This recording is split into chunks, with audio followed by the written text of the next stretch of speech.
Hey YouTube, this is your girl Mama Sauce, and today we're talking about FEMA loads. My dispatcher, they are accruing some lanes to assist North Carolina and the Gulf Coast that's going to be affected by this hurricane. I hear it's going to be a doozy. Now I know they gave me two. But I haven't actually done one yet because both of them, they took me off of both of them, because one, they had me going straight into North Carolina, but he said the weather was already too bad where it was getting ready to go, so they halted that one. And then the second one, it hasn't hit the computer system yet. So they're just waiting on it to hit the computer system. So I'm sitting here, I'm waiting. Just waiting. I guess I'm going to be waiting until it hits the computer system, and then they'll tell me to go ahead and go. So that's that.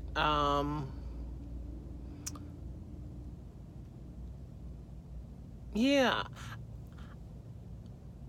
This is my first time actually like doing the FEMAs. I know one of my friends did the FEMA last year, and you know, when you're coming through there after like the devastation hit and before the actual cleanup, he already prepared me that it's going to be scary because you're going to see a lot of flooding. You're going to have to do a lot of rerouting, and you may have to do some turning around.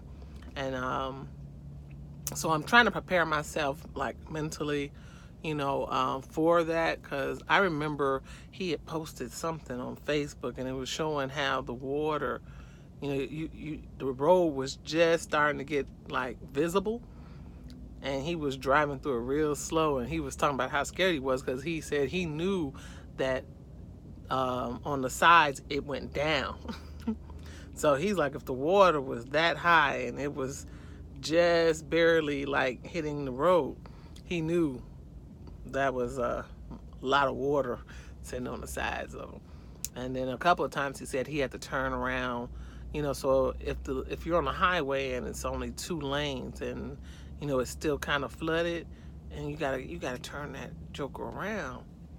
And that's what he was saying. That was another thing he said that was a little scary, trying to turn the truck around, you know, in the street if you reached a point where you couldn't go through, because at that time they're not going to have all the streets marked off at that, you know, at that time. It'll get there, but not day 1, you know, or 3, you know, of after the impact, because you know this is what they're doing. They're trying to get it situated where people have what they need, you know, the rescue workers and the people who decided to stay, you know, they're trying to make sure that they keep things stocked and that, you know, nothing is being depleted. This moron just parked right in front of my truck like I'm not here, like he don't see me. Like, for real. I'm looking like I thought he was just waiting to get gas. I'm like, no, this dude just sat his truck. He looking like, I don't see nobody out here, so I guess they're not going. I'm looking at like, dude, if you don't get your truck in front of me, because I don't like being blocked in. I like to be able, you don't know when nothing gonna happen. I want to be able to go. So, I guess he heard me talking. He's moving. All right, now I can concentrate again. I'm like, okay, he's been there a long time.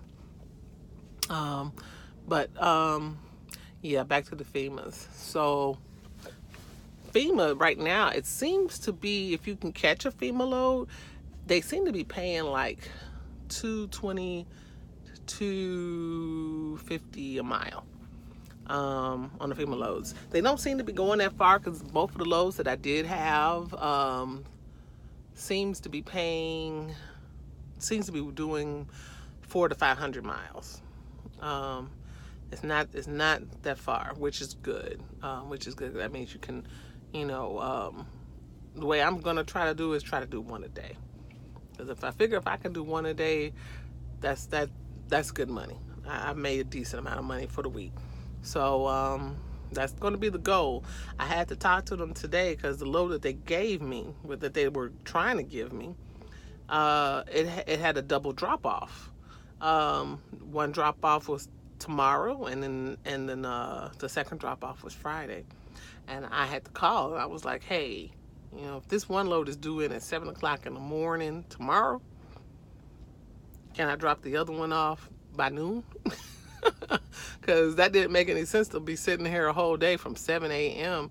to the next day to drop off the other half of your load. That didn't make any sense to me. So they called and they said, yeah. So I was like, cool. Now it makes sense, you know, because I didn't want to be sitting. It didn't pay. It's not paying that much for 2 days, but it's paying a good penny for a 1 day haul. So that's the goal, 1 haul a day, and that's it. I'm still trying to come up with my name.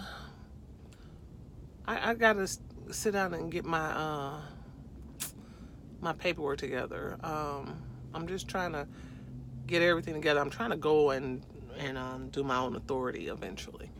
So it's just steps I know I need to start doing just to start getting the paperwork together. So whenever I decide to go that route, you know, I can.